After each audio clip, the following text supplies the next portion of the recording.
Yes. Guys, go ahead and use the raise hands feature, please.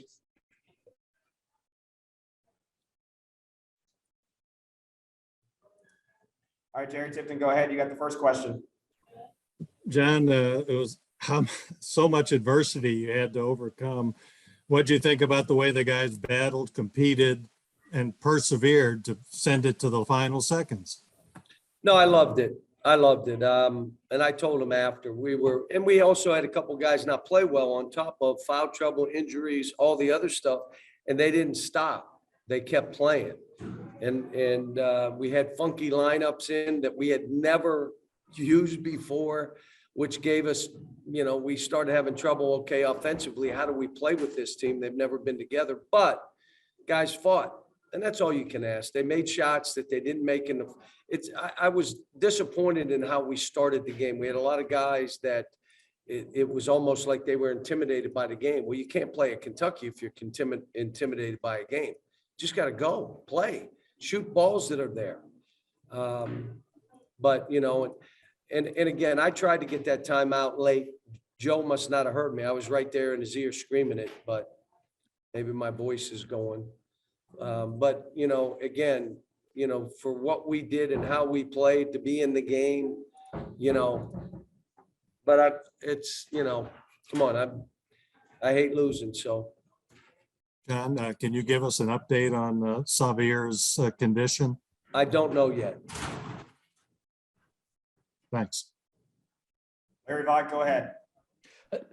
John, just with Xavier out, kind of talk about what that put on Ty and then exactly what happened to him there late in the game. Was it just cramps or was it something? I think he cramped up. So what did that put on him once Wheeler went out? What do you mean? What then we played with whoever was left. Okay. We were trying to win the game. I was trying to do anything I could, we had one or two bad turnovers and that's it, which is why we were in the game. One was Jacob throwing the ball ahead to keep, like lackadaisical, throwing the ball ahead to Kellen and it gets stolen and layup down the other end. But there wasn't many. The last play where the guy tips from behind, okay. But we just didn't have many, live ball turnovers, because if you have that against them, they score. They did a good job of getting back, but when Xavier went down, he's the engine on this thing. He gets us all moving. And but like I said, kids fought. I thought there was a lot of physicalness. Like, wow, guys are getting knocked down, mostly our guys, and and it's free to go play, and I'll watch the tape and, but they hung in and gave themselves a chance, a 1-point game. When you start off the game, 1 for 11 from the 3, 5 for 11 from the foul line. At halftime, I told them, guys, think about it. And Oscar didn't play 8 or 9 minutes. And we're down 5. Let's go win this. And that was what I said at halftime. That's, my message. Kyle Tucker, go ahead. You mentioned Xavier being the engine. How much does it change everything about the way you want to play offensively when he's not out there? I was just trying to get a W. I was going play to play. Where normally I'm letting him go and he'll decide what we're doing. I ended up, and then when Ty went down, it's a totally different ball game there too. And so, now we're just let's just get it up the court and get into something and try to get a good look at the basket, which is not how I want to coach. But you're trying to win. You're just doing what you have to try to win. Guys, apologize for the Wi-Fi connection. I think you guys still got audio. Kyle, go ahead with another one.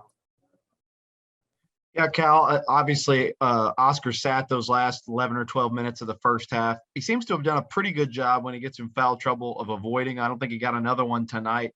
With him, do you revisit at all the idea of the hard and fast 2 foul sit down rule? Well, here's why I would say the game would dictate it. If the game was getting away from us, then I would have put him back in. As long as we can say we're going into halftime with a chance to win, that's how I'll do it. It's not to revisit, but if the game gets away from us, there's no reason not to play it. But it never got away from us. I think Lance is playing great basketball. Missed a bunch of free throws, but so did everybody else. I mean, how many we missed today? We missed 10 free throws today. I mean, we're one of the best free throw shooting teams in the country. We missed 10 in a what was the final, 5 or 6? Yeah, 5. yeah. And let me say this. I think 1 or 2 of them were front end one-on-ones. So you could say we missed 12 opportunities anyway. Gary Tipton, go ahead. John, I know it's extremely early, but I'll ask. The Notre Dame game seemed like a pivotal moment in a sense. I'm wondering how you'd compare tonight. Was it a moral victory in a way? No. We don't have those here. I don't coach that way. But here's what I would say. Totally different because we had a full team and went 2 for 19 from the 3 and never. All we were doing was, and we were up 2 with the minute 30 and then played, turned it over and did some dumb things down the stretch. But this game, you're with, out your 2 best guards. And again, needed some other guys to step up and really fight. What happened in this game, if you watched it close, you could tell who was in a fight mood, in an aggressive mood, and for us, and who wasn't in that mode. And if you're tentative at all, it's hard to be aggressive. It's hard to have fight because you're tentative.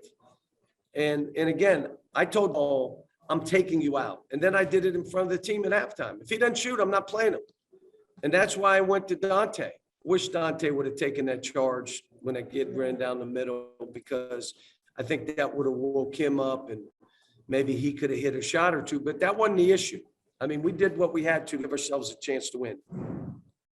What sort of lift, John, do you think Jacob gave you guys? Oh, he was terrific. All energy. He was terrific. Blocking shots, rebounding balls. I haven't looked at the stats yet, but without even looking at him, he did well.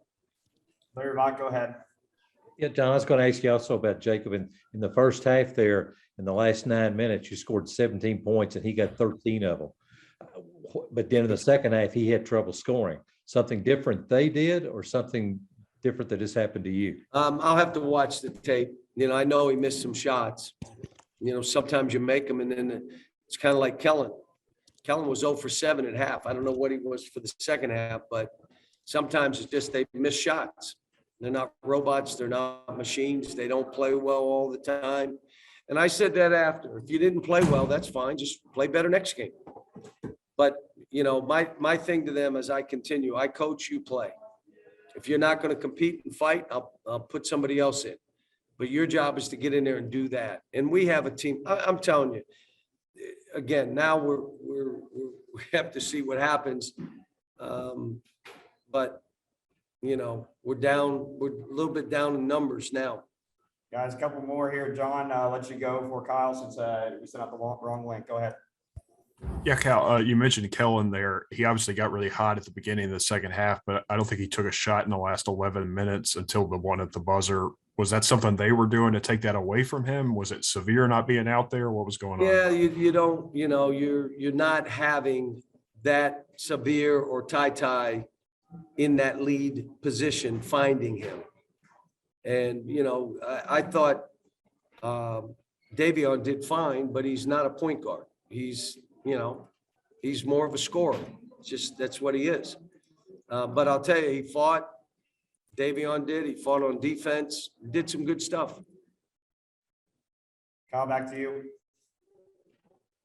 Alan, staying with the Jacob Toppin line of questioning, his brother is sort of famously a steep rising developmental guy year after year. He just got better and better and better until he was, a national player of the year. That Jacob obviously has some of the similar kind of athleticism. Have you seen him just steadily, constantly improve since you've had him in his Yeah. development? He has, Cal, but the biggest thing is, part of that is maturing. Becoming a young man and becoming a man to be that guy. And it's taken him time. He's got some immaturity, but it's gotten way better. He's to be confident. I don't know if you ever really listen to what I'm saying, but you cannot be confident if you're not competent. So if you're not good with the ball and you're not a good shooter, it's hard to be confident. And there's one way of doing it: get in that gym. And he's been working. Lance has been working, spending extra time. That's why I was really surprised he missed all those free throws. But, tough loss for these kids. I mean, they wanted to win. They know what went on, and guys had a chance. Some guys weren't ready for this moment, but that's all part of growth. All right, guys. Don Hill, go ahead. Kellen, when did you guys know that Xavier wasn't going to be available, and what kind of was the message amongst yourselves with him out?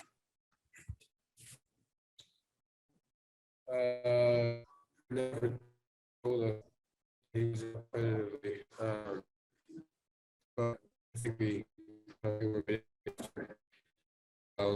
that we would have to try to battle with that without that on the lineup. So look, we fought today. We can't question our effort. We just gotta be better. Guys, give me a second here. The connection's working. So let me guys apologize. Doing the best we can here.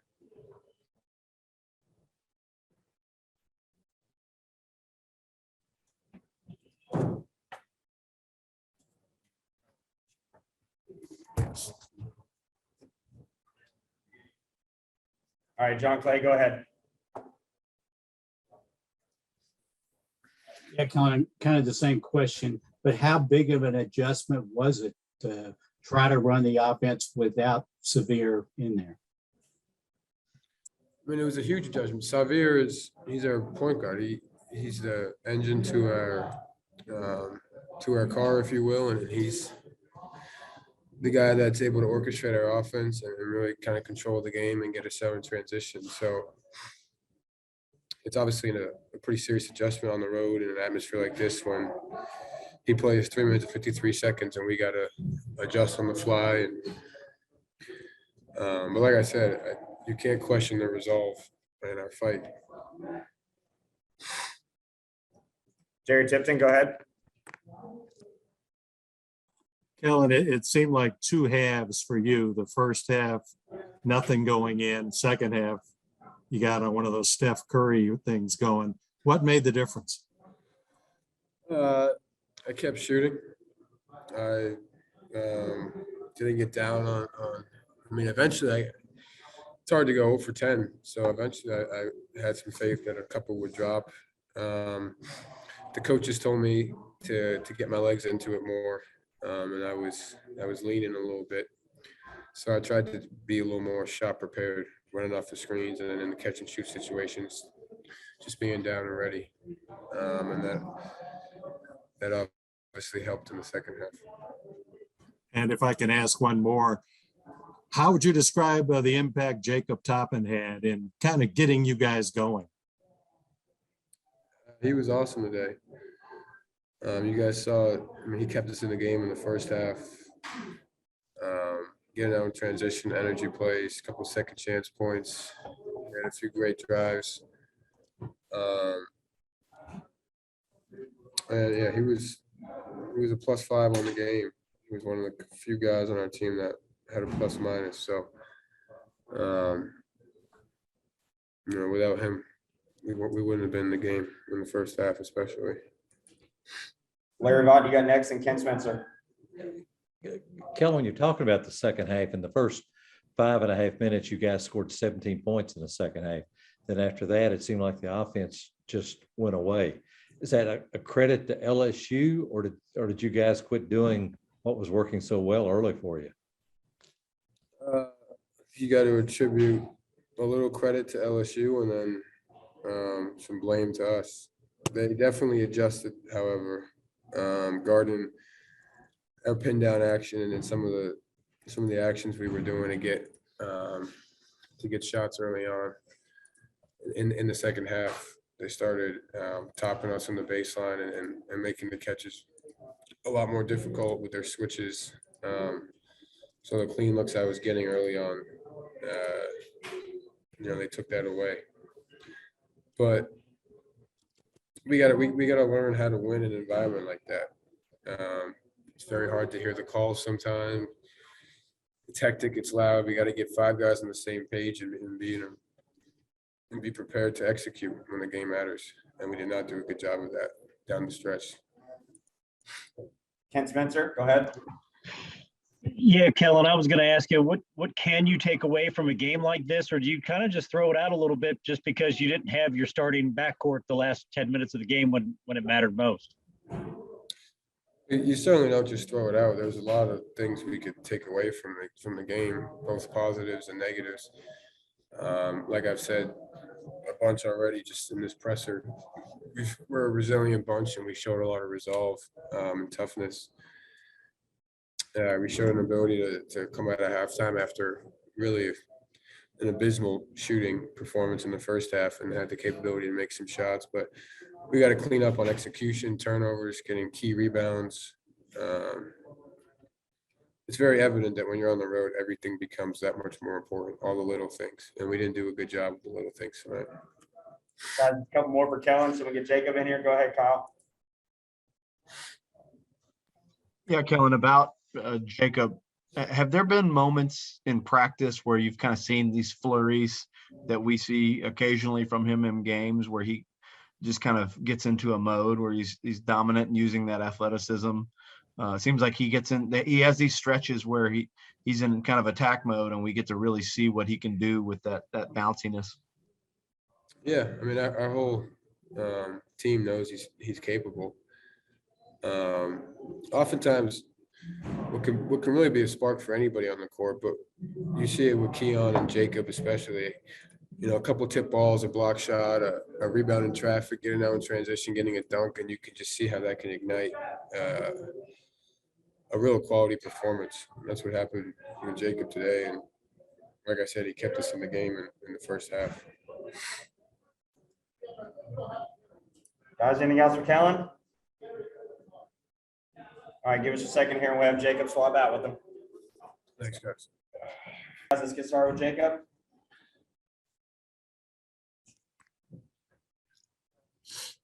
Jerry Tippin, go ahead. Jacob, how did you think you played today? How do you think the team played today?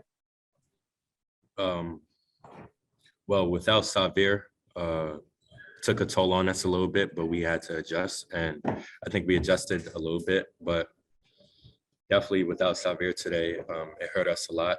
And then down the stretch, Ty was cramping up or whatever was happening with him. So we lost a couple guys, but we still fought and we didn't come out with the W. So we have things we need to work on, and that's what we're going to do. How did you think you played? How do you think you maybe ignited things to, get the team going? I mean, I always emphasize how I'm an energy guy, and I'm always going to bring the energy and do anything I need to help my team win. But obviously, we didn't get a W, so we all have things we need to work on, and that's what we're going to do. We're going to go back, watch film, and figure out what we need to fix. Thanks. I'll Tucker, go to you next, and then Ken Spencer. Cal had a lot of positive things to say about you tonight, and one of them was that some of your continued growth is about maturity. What do you think he means by that, and where do you think you've grown in that area? That's been a word that since I came on campus, because like I said, I'm an energy guy on and off the court. So I bring a lot of energy. So sometimes I could get goofy a little bit and I'm like not locked in anymore. So he always goes back to that word maturity to make sure I'm 100% locked in when I'm on the court, when I'm trying to learn what I need to do to better myself and help myself do anything I need to do to help the team. Kent, go ahead.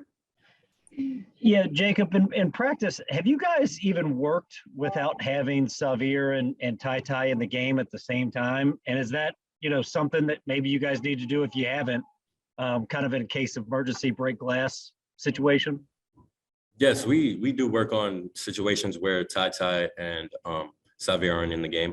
When we go 5-on-5, Davion's usually running the point, and like we have a team where Ty and Xavier is not on it. So we definitely work on it, but in game, it's different than practice. The intensity is different. The pace of the game is different. Everything's different. So you can work on it, but at the end of the day, the game is always going to be different. John Hale. Yeah, Jacob, can you just expand on that a little bit? How exactly is the offense different without Xavier? Is it as simple as the speed and not getting as many out in transition as much, or is there something else out there too? It's definitely the speed. We could definitely continue to get into transition offense, but the speed that he brings to the game, even though people try to sag off, he could still get into the paint and find others.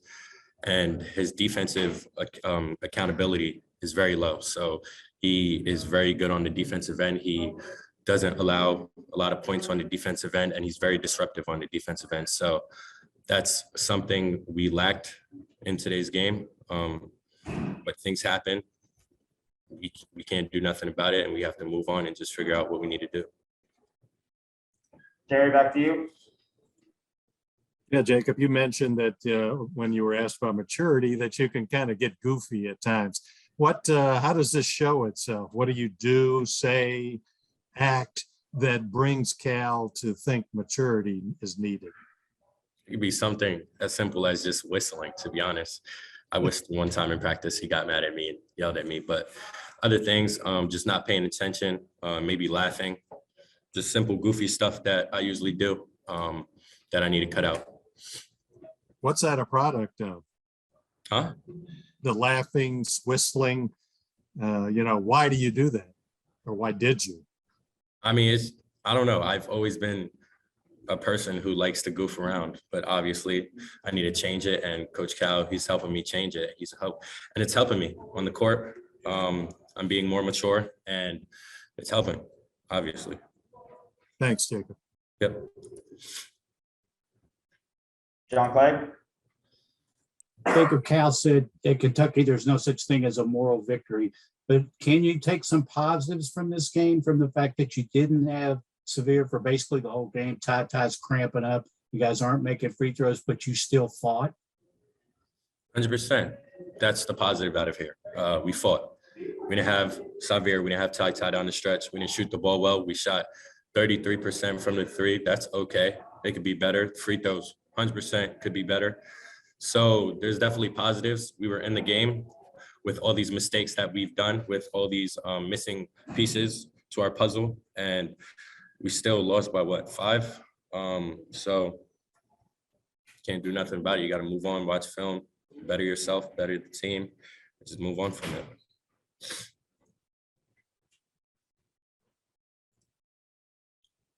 Jerry Yellowmore. Yeah, thanks. Just one quick one, Jacob. What you guys turned it over the last 2 possessions? What happened there?